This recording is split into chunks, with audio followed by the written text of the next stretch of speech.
Hi, everyone. Welcome to the Systematic Soul podcast. My name is Carolyn Viggh, and I'm a personal trainer. And today we're going to be talking about taking a weight neutral and anti-diet approach to fitness that comes from a place of compassion and love instead of punishment and insecurity. I hope you enjoy.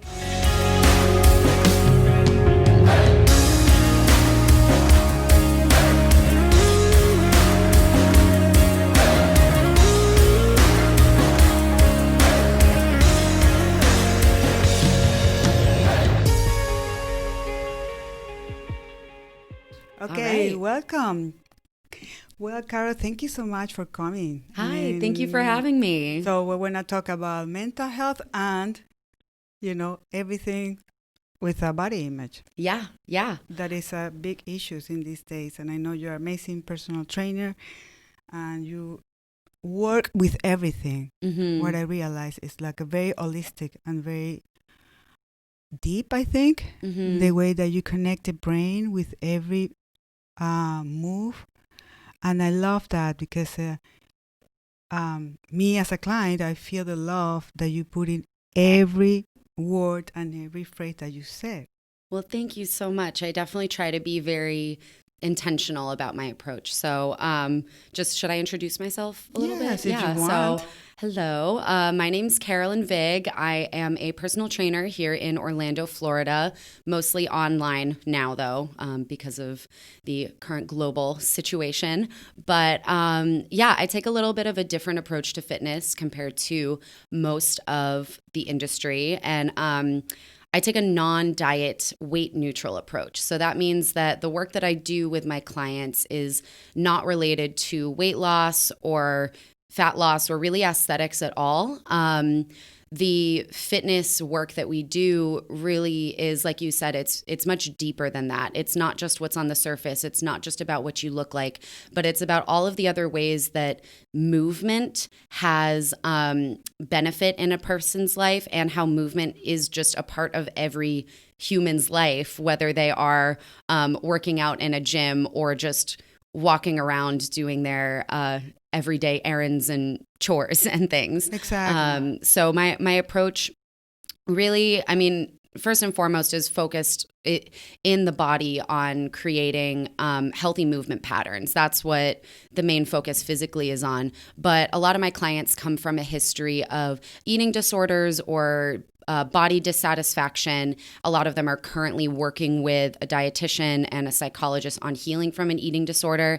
And my job as being a part of that healing team is helping someone to kind of break that connection that they've formed between their body and what they think their body needs to be.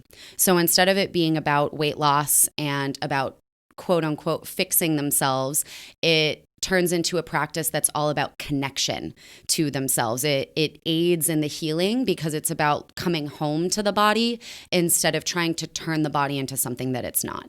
Perfect.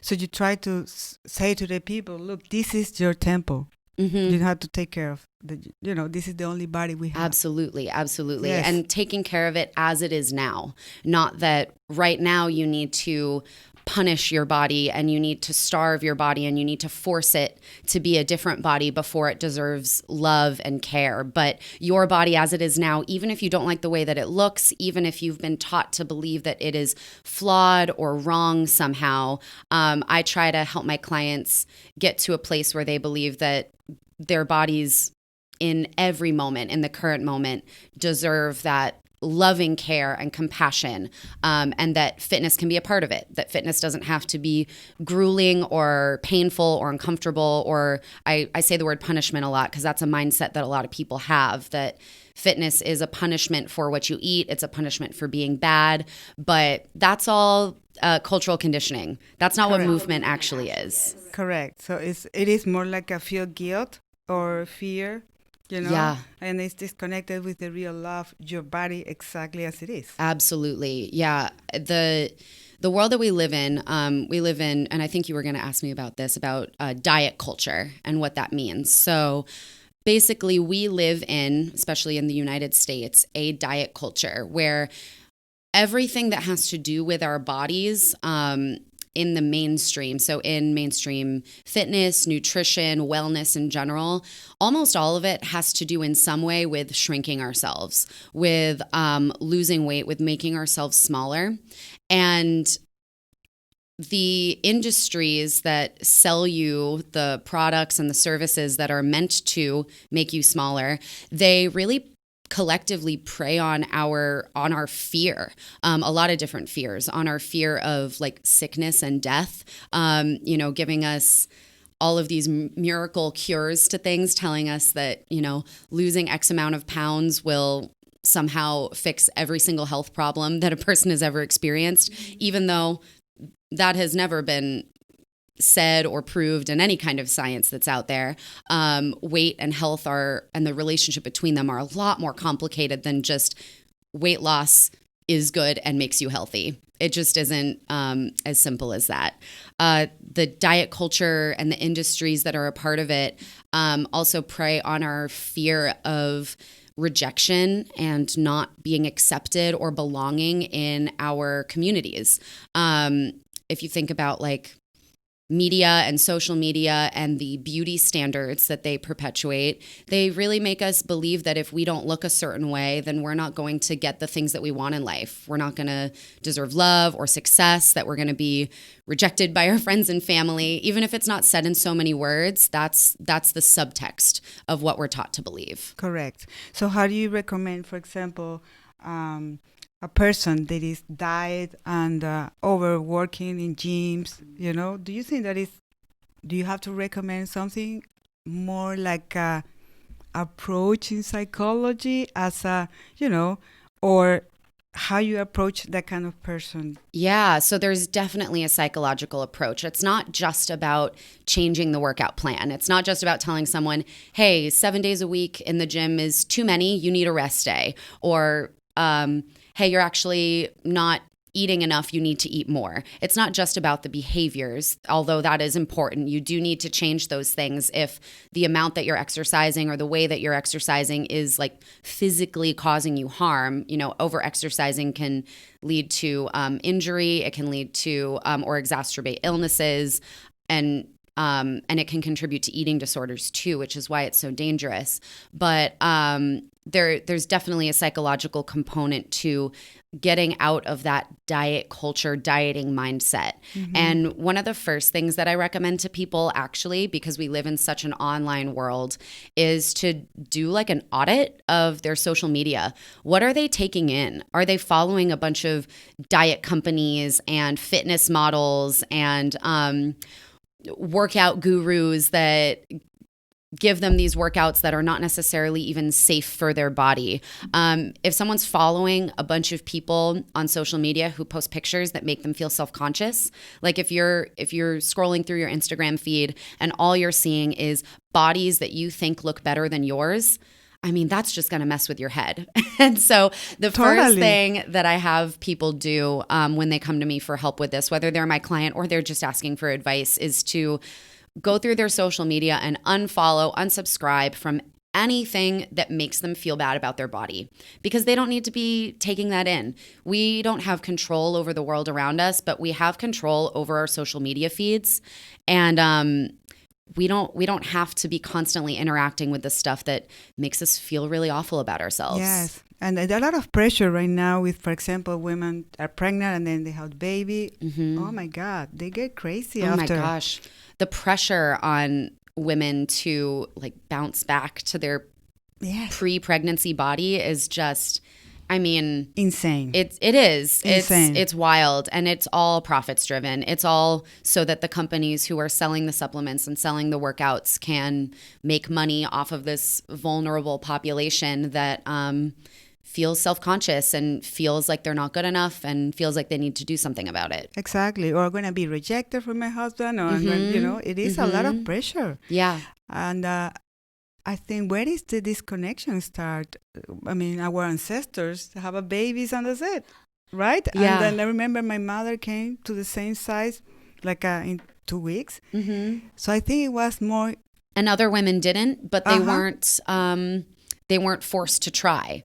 Everybody's body is different. And I think you asked where the disconnect is. And I think That's what it is. Mm-hmm. We're all trying to conform to a standard that is so rigid, and the window of what's acceptable for a body is so small. Mm-hmm. Any deviation away from what's considered beautiful, any deviation away from what's considered healthy even is considered morally bad. Mm-hmm. And these are beliefs that we're brought up with from the time we're children, because for generations, these kinds of beliefs have been developing from as early as, fad diets were starting in the late 1800s and women's magazines becoming popular and making certain body types trendy and more acceptable than others. I think that it started like a 70s, 80s.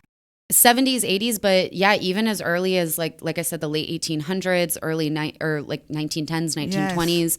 Yes. But yeah, definitely in the 70s and 80s. Yes. That's when things ramped up a lot with television and magazines becoming even more popular, and gyms becoming more popular, fitness culture kind of exploding. And it, unfortunately, what happened was, instead of an industry and a culture of acceptance and a focus on individual health, it became a culture of aesthetics, trying to look a certain way and trying to fit a very specific definition of health that is very rigid and doesn't leave a lot of room for what an individual's body actually needs, because we're all so different. That's what I try to teach my clients. We're all so different. We all look different. We all need different things. People need different amounts of sleep each night, but we don't judge someone for needing 10 hours over 7. People are different heights, but we don't judge someone for being 6 foot versus 5'5", but we intensely judge someone who, quote unquote, looks to be 50 pounds overweight. But over what weight? Yes. These things are all made up. Who say that? With the belief system, it is implanted already and unconscious collective. Yes. And goes, and that's it? Yes, and then we're doing research from the understanding that something is already bad when we haven't even questioned if it actually is. Is it actually bad to have visible body fat, or have we just been told that for so many decades, for so many years, that we just start with that assumption and go from there, and then everything else that we learn from that point is a little bit flawed? Yes. So I try to bring an understanding of health and well-being for my clients away from that, just what your body looks like, and help them come into a better understanding about how they actually feel and how to listen to their bodies, understand what their bodies are actually needing and saying to them. Yes, I think that you said something very important here. Listen to the body. Mm-hmm. Where the disconnection, for example, what I see more in my clients is the disconnection from the body is the main point here. When I said, do you listen to your body? What does that mean? What are you talking about? Your body's going to tell you if you need to eat this or this. Mm-hmm. Really? Yes. Start to listen. Exactly. And that's one of the biggest tools, you could say, that diet culture uses to keep us susceptible to diet marketing and fitness marketing. And it's teaching us from a very young age that we're not allowed to, that we shouldn't trust our bodies. The disconnect is that we do not trust our bodies to know what they need. You talk to someone who's either been dieting their whole lives, or even someone who just watches what they eat and has never really thought of themselves on a diet. But if you were to ask them, what would happen if you just let yourself eat whatever you wanted? And the first instinct is to say, oh my goodness, heavens no. I could never do that. I would just eat brownies and Cheez-Its all day long. Mm-hmm. Because we've been taught to believe that what our bodies want is bad. Mm-hmm. That what we're craving is bad. If it tastes good, it's bad. But if we don't want it, if we have to force ourselves to eat it, then it's healthy, right? Correct. And these are lessons that are taught to us since we're children. Forcing us to eat all of the vegetables on the plate, even when we've had enough of them, and not letting us eat sweets when we want to. And obviously with children and raising them, there's a balance to be struck with introducing a variety of foods and whatnot. But as adults, that kind of upbringing in childhood, plus all of the cultural conditioning of the fitness industry and of the diet industry, and all of the pressure to be as thin as possible all the time and look as hot as possible all the time, makes us not be able to trust what our bodies are saying to us. And then that can extend from food to so many other things, including fitness. I see people get injured so often in the gym. Not the people who work with me, but other people in the gym, because they're taught if it's hard and if it hurts, then that's good and it's doing what it's supposed to. But if exercise hurts, that means it's injuring you. and that's just another example of how we're taught to not trust ourselves. And so the remedy to that is, learning to trust your body. When your body's saying, hey, I want brownies and Cheez-Its, letting yourself eat it until your body realizes, oh, this is allowed. Oh, this is how it actually makes me feel. You know what? I actually don't want any more. Do you know what I would like? I'd like a turkey sandwich, or I'd like a kale salad, or I'd like a smoothie. Our bodies are really, really smart and know what they need. It is totally wise. And if we let them be wise, and if we listen to them and honor what they're saying, we can develop a relationship with our bodies that is very, very deep and understanding, and leads us to a place of much better health and well-being than any diet ever could. Yes, because I saw a lot of people with starvation, starving. Yeah. And then 2 or 3 years after, I see a lot of clients with a very bad disease, like an autoimmune disease, mental issues, anorexia, bulimia. Yeah. And sometimes it's too late. Yeah. I mean, dieting is one of the top risk factors for developing an eating disorder. It's something like, I don't remember the statistic now, but the majority of people who suffer from and manage an eating disorder have a history of dieting. There's a very clear link between dieting and developing, if it's not a clinical eating disorder, at least disordered behaviors that over time can, lead to a lot of other health issues, including mental health issues. Because if you're not feeding your body enough, if you're not giving it the nutrients it needs, things are going to start breaking down. Mm-hmm. It's inevitable. Mm-hmm, mm-hmm. It's a kind of I have studies about systematic way that our family, we belongs to our system, right? Mm-hmm. And when we see people with anorexia, it's because you're not taking somebody like your father or your mother, and it's amazing how many times that happened to me in my work. And then when I start to balance, you say, look, I love my mother, and I say, why it's connected? Because it's your DNA. Yeah. So you're against your own body for the person that give you that body. Mm-hmm. Absolutely. They say, really? Yes. Oh, that makes sense. And it clicks, and there's the psychological, there's the emotional side to it, because it's true that eating disorders are not physical illnesses. Eating disorders are mental illnesses. Correct. That have a lot of physical symptoms and a lot of physical consequences especially when they go on for too long, but they are mental illnesses. And so in order to get to the root of them and treat them, you can't ignore what's going on in your mind and that deep psychology of it. And now I'm not a dietitian or a psychologist, and so I don't treat eating disorders, but I use my understanding of them to support my clients in a fitness setting, because the reality of most gyms, most fitness settings, is that they are not safe for people who are struggling with disordered eating and body image, and they can be extremely triggering environments. So I try to use my knowledge of how eating disorders develop, how they manifest, especially in adults, because I train mostly adults, and also, kind of the family ties, the history, the other factors besides just eating and body image that can influence an eating disorder. The need for control, feeling lost, feeling purposeless, and everything you were saying about relationship with family members. It's all tied together. And I try to create a movement space, a workout environment that has as few triggers as possible. So I don't talk to my clients about their weight. I don't, I definitely don't weigh and measure them. I don't talk to my clients about how much I like or dislike my own body, especially dislike. I try to set an example and create a space where food and movement are very like free and open, and you're able to experiment with them. And it doesn't have to be rigid or full of rules or expectations. It can be really led by your own body and what it's telling you. Okay.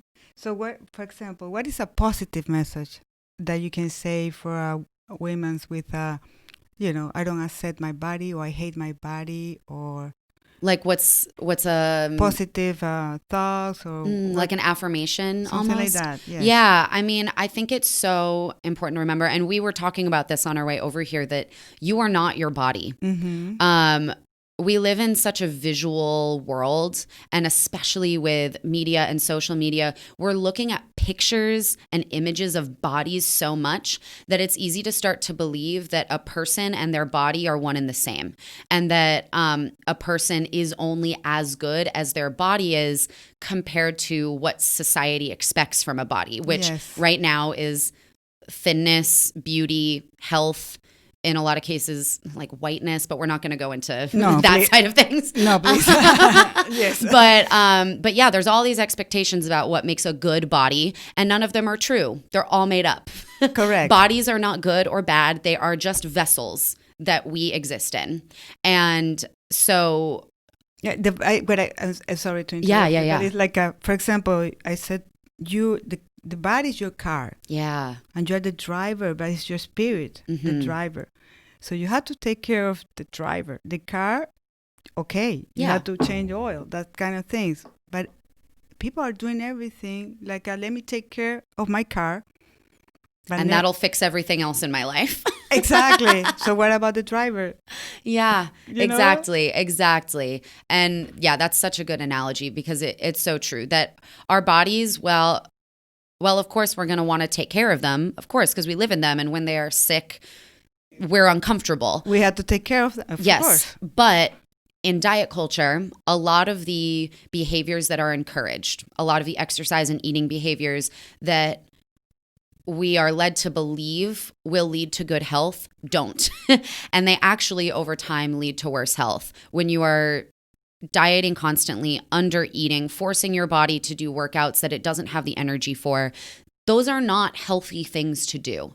And instead, when we're able to honor what we need, how much rest we need, what type of exercise is fun and that we enjoy doing and makes our bodies feel good, what types of foods and what amounts at what times of day make us feel good, not because we've read it in a book, but because our bodies have told us. That's what lets us take good care of them. But for a body image message, I think, one, you are not your body. Also, similar to that, your worth does not come from your body. Every single human being on this planet has value and is worthy of life and happiness and anything it is they want, regardless of what they look like. And you are no exception.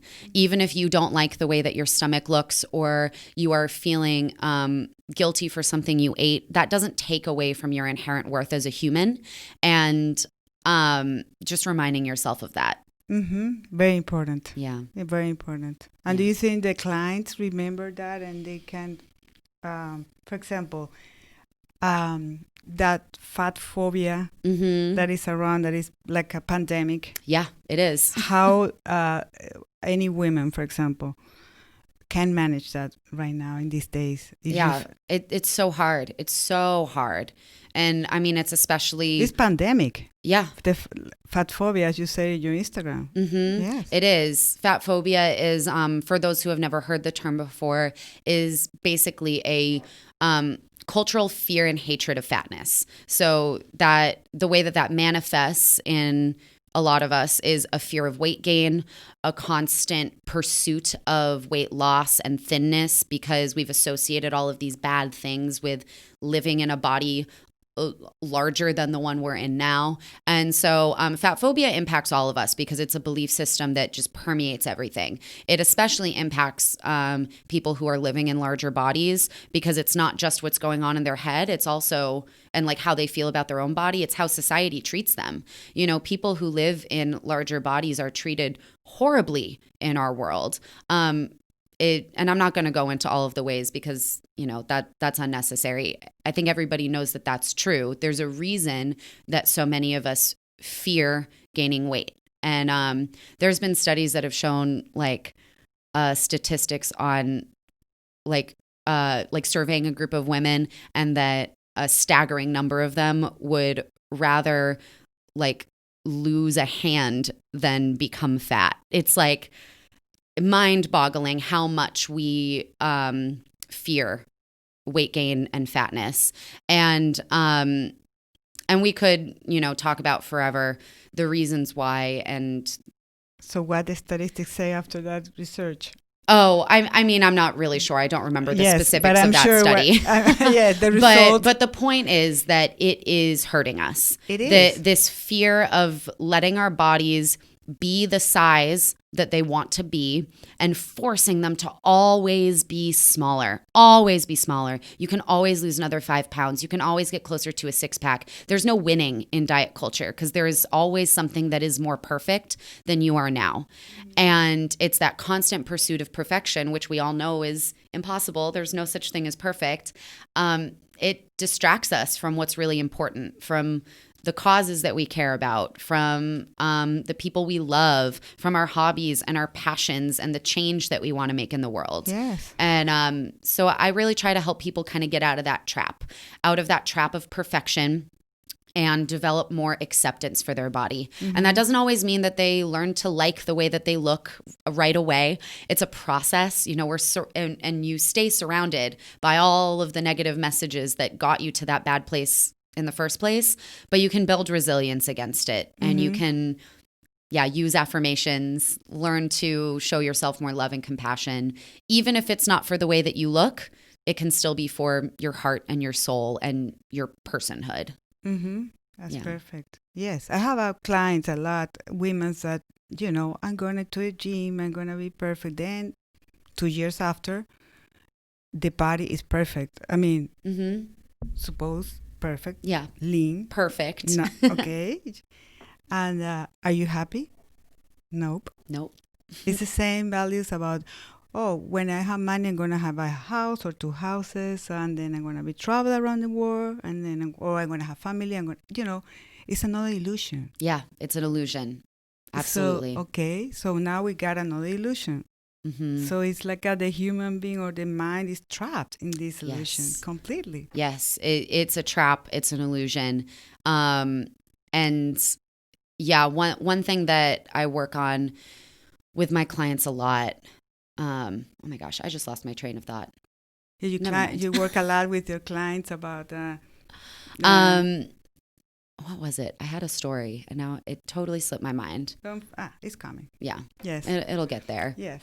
Yes. What you said about how people will, get their dream body. They'll look perfect and they still won't be happy. Mm-hmm. Or in a lot of cases, they still won't think that they look good. Mm-hmm. And that's because body image actually has nothing to do with what we look like. Mm-hmm. And there are people of all sizes who love their bodies and love the way their bodies look. And there are people of all sizes who hate their bodies and hate the way their bodies look. And so the experience of having positive or negative body image actually does not have anything to do with the way that you look. It has everything to do with the way you feel about the way you look. And so trainers that promise that they can help heal body image by giving you the perfect body, they are lying. They cannot do that. It's all a part of that illusion. Part of the system. Yes, and it's a part of that system. It's a part of diet culture.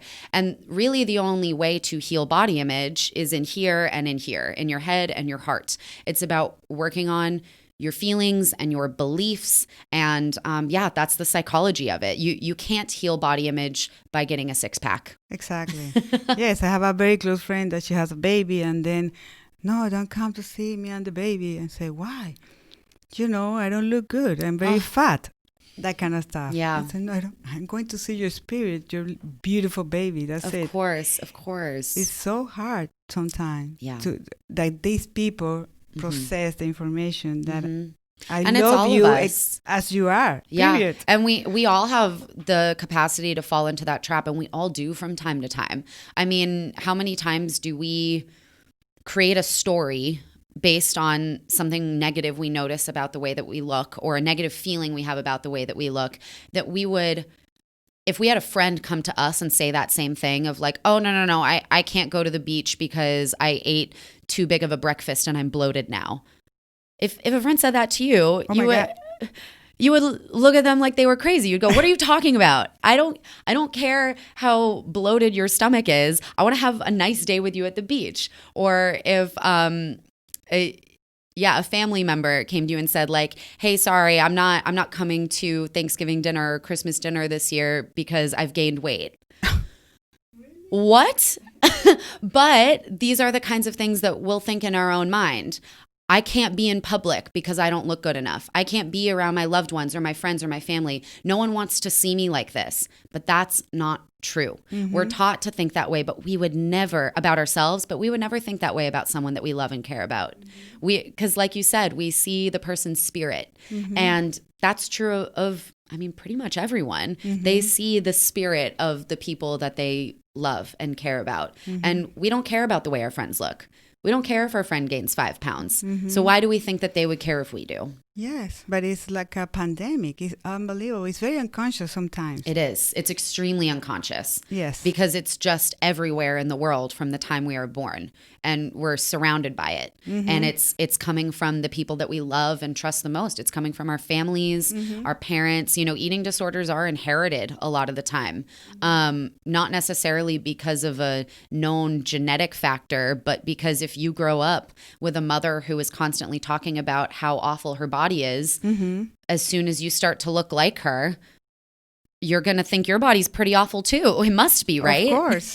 What does she think about mine if hers looks like that? Yes. Yeah. Yeah, it's coming from there. Most of them. Yeah. From the family, from teachers, from TV, everything. Yes.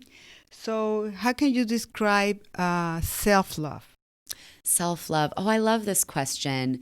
So I think it's so important to, before you talk about self-love, again, make that distinction that you are not your body.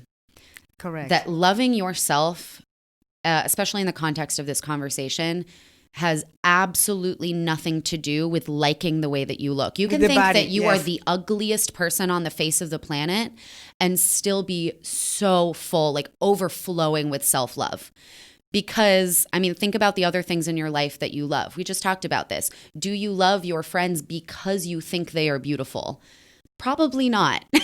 You might think your friends are beautiful and love them, but it's not a cause and effect. It's not a because situation. Yes. So the things in your life that you love, your pets, your partner, your family members, that love is based in something so much deeper than what's on our outer shell. And self-love is the same thing. You don't love yourself because of the way that you look. And if your version of self-love is conditional on the way that you look, then I don't really think it's true self-love. Because it has that condition. Okay. Yeah. Okay. Yeah. Yes. And true self-love is developed separate from liking our outer shell. Yes. I realize when I have a client and start to say, love yourself, you're exactly as it is. And I say it. And it's very difficult. Yeah, it is.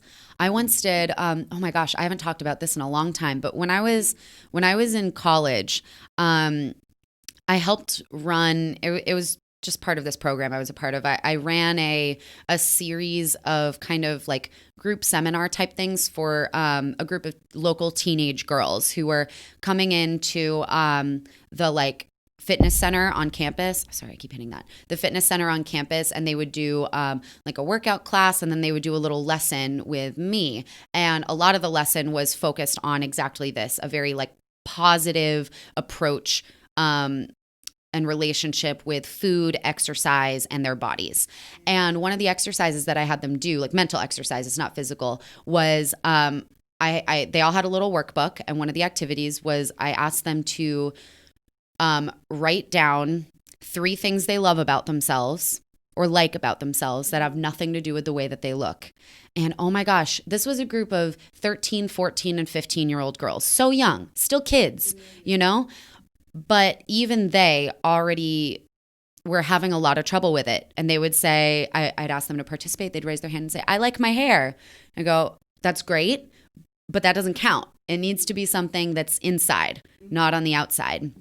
And the counterpart of that activity that they did was that before I had them describe themselves, I had them write out 3 things they love about a woman in their life that they love. It could be their mom, their sister, their grandma. That was easy. Oh my gosh, they had no problem with that. I love how funny my sister is. I love how generous my mom is. They could go on and on and on, listing all these things that they love about the other women in their life. Exactly. But then when it came to doing the same thing about themselves, it was so hard for them to see beyond what was on the outside. And I think we are all suffering from that to a certain degree. And to heal our body image, we need to come in. We need to come home to our hearts. It's very interesting because look at the age. Yeah. So you grow up with that, then you get married, you have family, and you're still with that program. And what else is going to happen? But you're going to pass it on to the next generation because it hasn't healed within you yet. Wow. Yeah.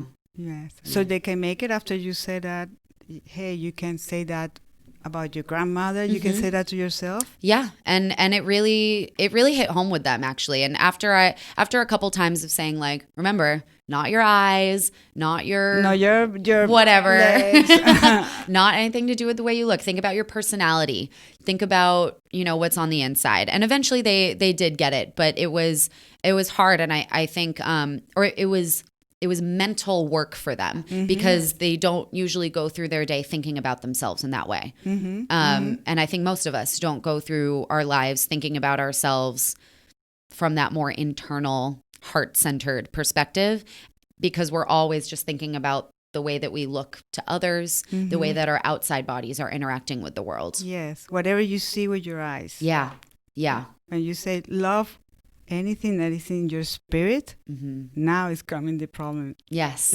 Yes. What is interesting, one time I have a client that I just say, I love myself exactly as it is, or as I am, okay? And this is the only homework. That's it? Yes. Just to say that.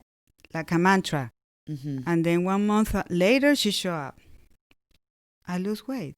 You were on diet, training? No. I just say that all the time as you told me. Yeah. So I start to make a lot of research and I see that the connection that we have with the brain that create a new path in our brain. Yes. Send all the information to every cells of the body. And of course the cells start to, and the DNA too, of course, to change.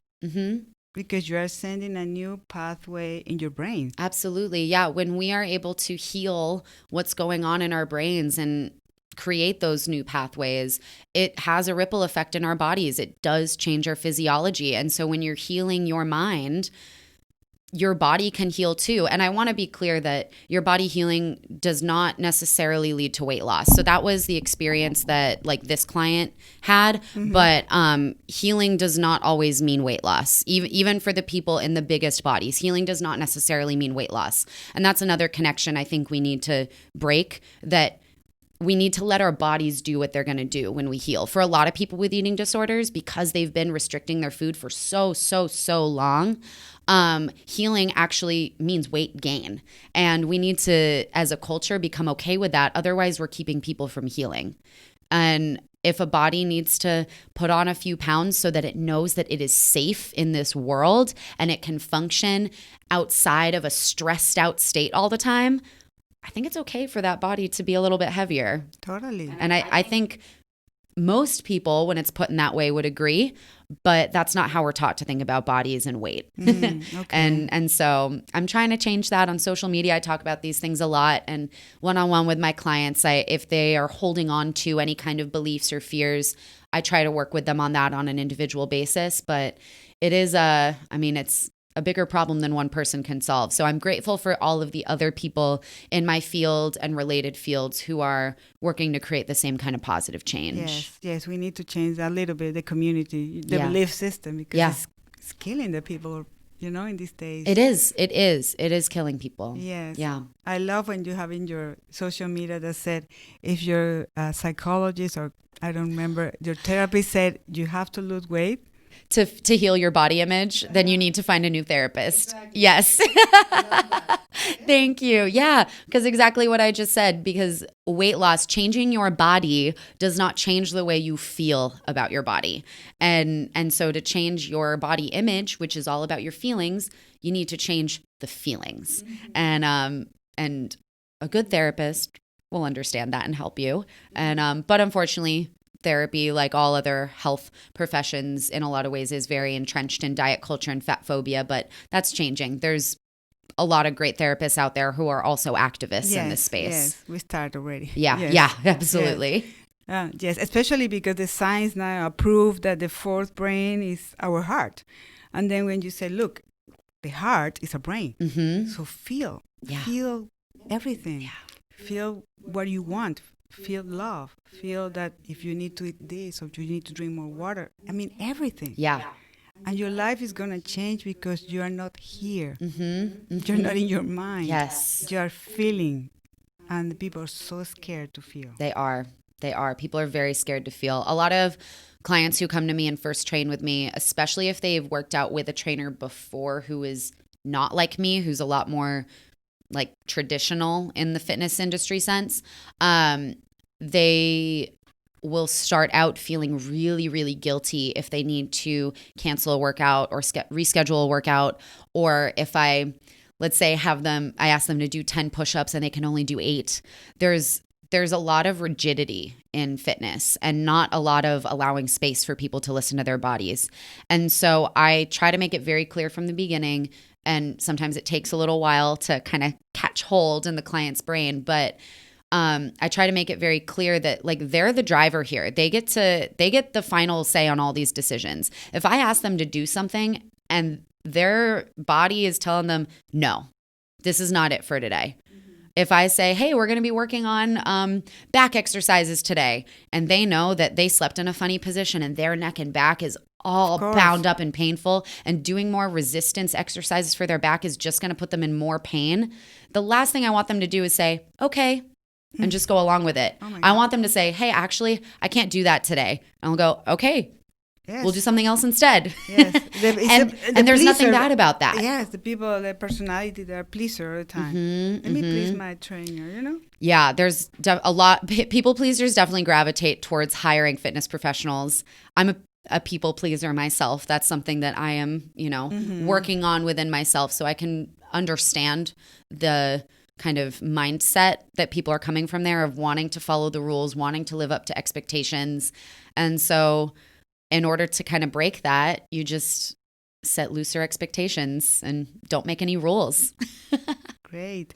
Well, this is the last question, okay? So how you treat for example, if you have a men, what is the approach between, women's and men's? Between men and women?